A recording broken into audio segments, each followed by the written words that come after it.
Mr. Transformers 96 here, so in the video, and I'm going to be talking about some newly shown products from Hot Toys. However, this is going to be an update for all of that. So I did make a separate video talking about the Iron Patriot, Rocket Raccoon, and Venom Pool. And then, although I never got around to making a video specifically about the Battle Damage Mark 85, I did talk about it with all the items shown at Comic-Con. So I talked about them all when they were shown. Now we have them on pre-order. We have prices and release dates. So that's what this video is going to be about. It's mainly going to be me talking about the prices and release dates for these things, as well as just a few updates in general and what I've kind of decided to do as far as purchasing goes, any of these, if any. So let's get started. So let's start with Venompool. Venompool I found to be a pretty nice price here. He's $405.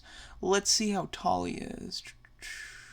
He's just under 14 and a half inches tall, so he's a decent size as far as his height goes. However, he is smaller than I expected him to be. I expected this thing to be like the Hulk as far as height-wise and bulkiness, and he doesn't seem to actually be that way. He seems to be just he seems to be in between, like directly in between the size of Hulk and a regular 12-inch Hot Toy. So he's kind of in the mid-range.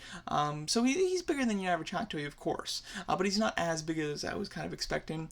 The price, I think, is okay. I think that if he was as big as the Hulk, the price would be really great. At the moment, though, I think it's a decent price, especially if you plan to purchase the exclusive version, because I think the exclusive item is quite good, being an extra head sculpt. That's always a really nice exclusive item. So I think that his price is pretty decent. His release date is between July and September of 2020. So you're looking at like directly a year away, which is fine for Hot Toys. I don't like it when they're too much over a year. If they're under a year, that's fantastic. But a year is normal. Above a year is normal, but I just don't like it if it gets too out of hand. And with one of these, it is quite out of hand, let me tell you.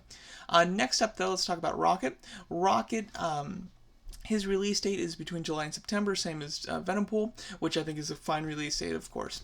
My issue with this one is going to be the price. He's $212, which is quite expensive. I'm very surprised by this. Well, I'm not surprised, to be honest, but I am. I do think that it's ridiculous. The original Rocket Raccoon figure, which came out for Guardians of the Galaxy 1, was $140, I believe. Obviously, it's been 5 years since that figure. However, it's just crazy to see how much Hot Toys has jumped prices without giving us anything extra. Like, there's no, they didn't get great with head sculpts all of a sudden. They've been great with head sculpts, so although they're still on par with most of them, it's not like they've really revolutionized what they've been doing or are starting to give like better stuff with these guys. It's basically on par with what it was a few years ago, and yet it is quite an extra amount, which I find disappointing, to be honest.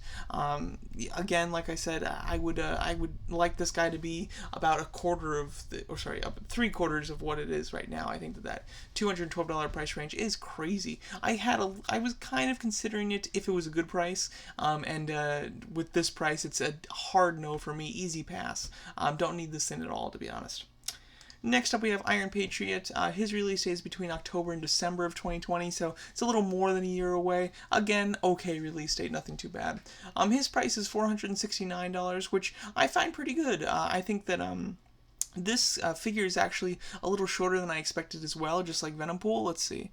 It's just over 12 and a half inches, which means this thing's not even an inch over your average Hot Toys height, which I find really weird, because in the movie, didn't he look big? Like, he's not like Hulkbuster big or anything, but he looks bulky and pretty tall. I would have expected this thing to be 14 to 15 inches tall, so he's a few inches shorter than I expected, which is surprising, I must say.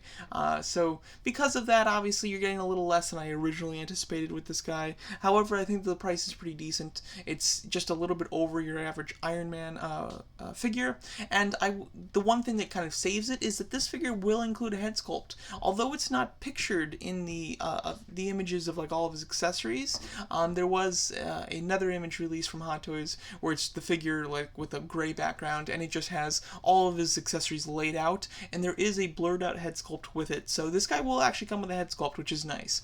So he comes on par with what you get with your normal Iron Man figures. He's just a lot bulkier, and therefore him being just a little bit over the price of a normal one seems fair to me. So this price, although I I of course think it's high. When you compare it to the other figures, it's not a bad price comparatively speaking.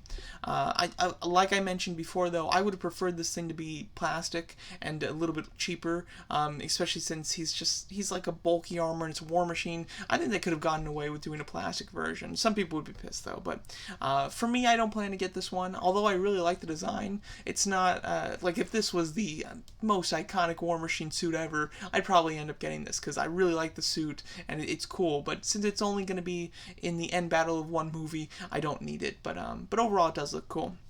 Now, the one I want to talk about the most is going to be this Iron Man Mark 85 Battle Damage version.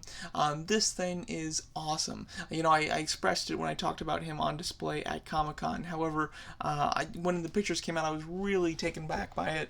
I had no intentions of buying another Iron Man figure for the rest of my life.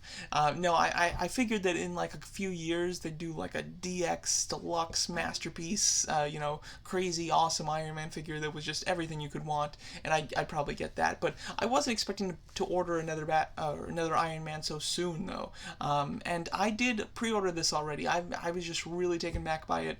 The price is a little more than I anticipated. I hoped it would be a little less, and by a little less I mean like within, you know, $15 less or so. You know, like one for $430 was what I was kind of hoping for, so it was a little over what I was hoping, but it's not terribly over.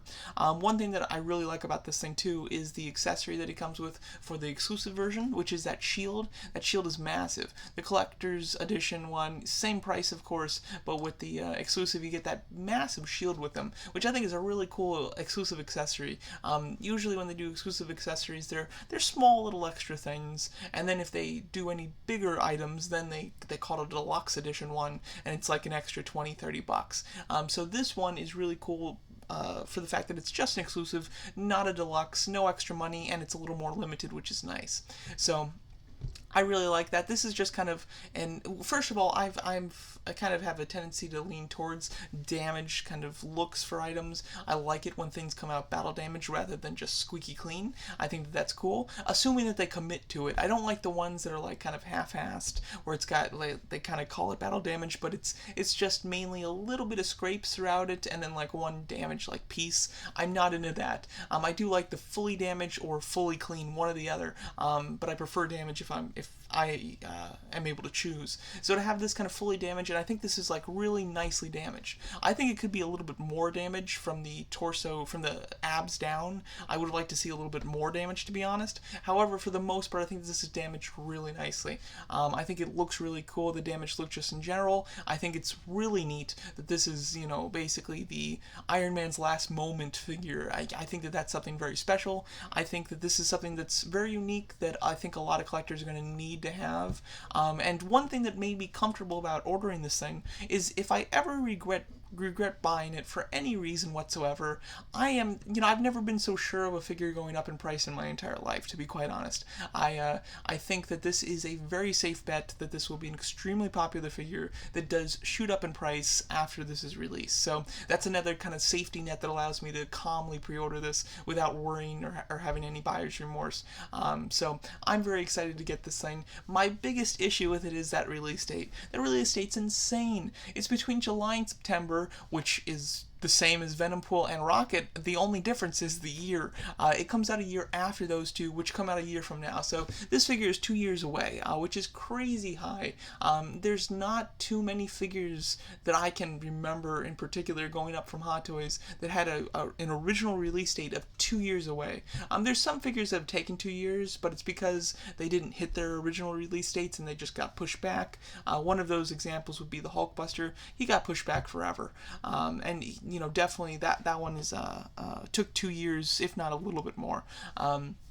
This one, though, is just crazy insane how far it is. I'm hoping that it does come out a little early. Every now and then they do up the release dates. It doesn't happen often, but it happened with the Mandarin, and it happened with a Hot Toys figure that I'm going to get this week, Darth Maul. That was originally expected to come out at the very end of this year, and yet I'm going to get it, at the end of summer. So overall, I'm hoping that that'll happen, but even if it does come out early, it still means it's a year and a half away, which is a very long time. Nevertheless, though, I am very excited excited for this item. Like I said, I ordered it. I had already planned to get Captain America, and I've been very interested to see the Thor as well, both of those from Endgame. So now that I've got this one, because out of the Trinity, Captain America, Thor, and Iron Man, I was gonna get Captain America for sure, and I was pretty sure I was gonna get Thor if they made him, which they did just tease him.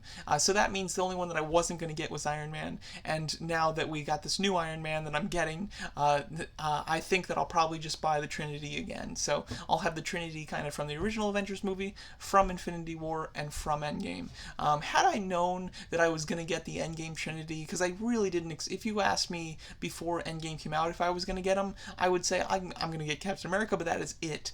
So that's kind of why I bought the Trinity from Infinity War. Now, I love my Infinity War Trinity, don't get me wrong. However, if I had to do it over again, probably with my knowledge now, in hindsight, I think that I probably would have just skipped the Infinity War Trinity and gone straight with the Endgame Trinity, just because I really like the suits from Endgame. I love Fat Thor, which is something that when I bought the Infinity War Thor, I didn't know it was even going to be a thing, and I really love him, so I definitely want that figure. Captain America, I've always planned to get just because it's a nice, classic, but modern-looking Captain America, and then this Iron Man just is so freaking cool, it's perfect. So, yeah, overall, I'm very excited for this Iron Man. I'm going to skip Iron Patriot, however, I think it looks great. Rocket is an easy skip with that ridiculous price, and then Venom Pool is just not something that I need at all from Hot Toys, so that's an easy skip as well. So let me know what you guys think of these new figures, and their pre-order prices, as well as their pre-order release dates. And thanks so much for watching.